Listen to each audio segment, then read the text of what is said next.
So I have to tell you, I got into a little debate with a feminist because she was upset that I said something back to her, calling her out about a rant she went off on, declaring that police officers were grossly overpaid and the money that they're paid should be taken from them and given to teachers instead.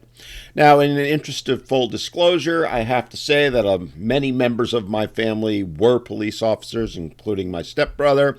And also, I used to work in K-12 as a director of IT for a couple of years. So I think I can speak with some authority on this subject. And I have to further preface this by saying she's one of those rabid defund the policers, and so it's not a stretch to say that she hates police officers, and especially the fact that the overwhelming majority of them are men. More on that in a minute. So she decided to attack me by saying teachers, who are overwhelmingly female these days, should be paid more, far more than cops. And anyone who thinks differently is, well, a misogynist. That was pretty much it, the entire gist of her argument.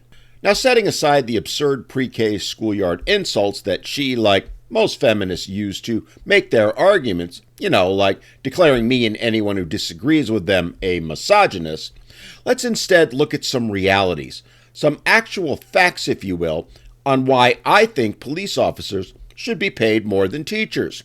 The very same ones that I gave her. And then after that, I'll give you her response to my argument. First off, I asked, are teachers on call 24/7, having at times to drop whatever it is they're doing in their life to report to duty due to some crisis that has occurred? Are they required to leave their families behind during said crisis to go and help others because, well, that's their job? Do teachers have to spend the first few years of their career, and in some cases their entire career, working overnights, weekends, and many times double shifts multiple times a week to provide coverage? Do teachers have to work holidays and spend time year after year away from their families during them? Or do they get, in most cases, at least a week, sometimes two off instead? Do teachers have to work during the summer months out in the stifling heat? Or do they get the summers off? Do they also get to stay home in the comfort of their home, drinking hot cocoa while bitching how rough they have it when it snows out?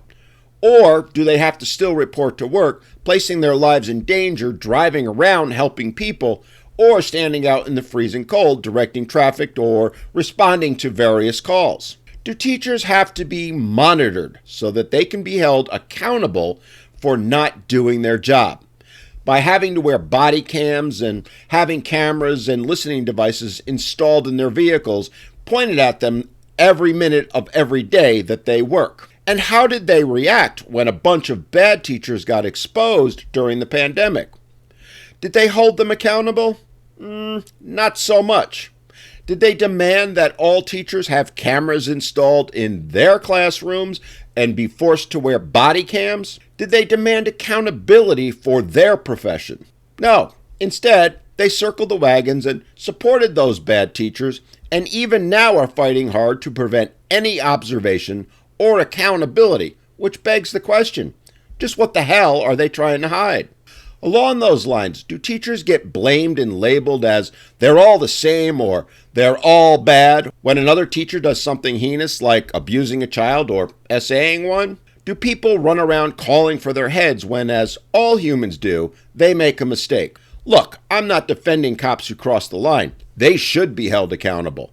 But just how much jail time are these female teachers getting when they essay young boys, as seems to be happening on a daily basis? I'll give you the answer. Next to none. Hell, many aren't even charged. Instead, when that happens, teachers, the public, all of society says things like, well, it's not fair to judge all teachers by the actions of a few. Funny how that doesn't apply to cops. And finally, do teachers put their life on the line every minute of every day they work, and often even when they're off duty? Do they worry that the next call they respond to, the next car they pull over, the next, well, the list is endless, could be their last minutes on this earth? Do their families sit at home during their shift wondering if they'll ever see their husband, brother, or son alive again? Do they wonder if they'll get maimed or injured while protecting those that need protecting? Do they wonder about the long-term effects of the stress on their health and well-being? Do teachers have to be treated for PTSD at anywhere near the levels police officers do, or should be? And before you go bringing up the pew-pews in the schools, I hate to tell you, but those incidents, while absolutely horrific, pale in comparison to the violence directed at police officers on a daily basis. Look, this isn't an attack on teachers. I do believe they should be paid more. But I also know so many watching this will assume that because they don't like what I'm saying, that I'm against teachers. My point is to simply point out the reality that policing is dangerous, and the absolute fallacy that police officers are overpaid, especially when compared to teachers, is just lunacy. Saying things like the police should be paid less than teachers, which, by the way, when you add it all up, they pretty much are, is nothing short of insanity. And it's largely a result of misandry, the existing bias against men. Because if police forces were largely made up of females and teachers were largely male, you can be damn sure the feminists would be screaming that police need to be paid more than teachers. Oh, and before I go, the response I got from that feminist, the one that she said when I pointed all those things out and finished by saying, the next time someone is threatening you or someone you love, who are you going to call? A teacher or a police officer? Well, the only response she gave was to use a two-word phrase, the first of which starts with an F and ends with an uck, and it wasn't fire truck.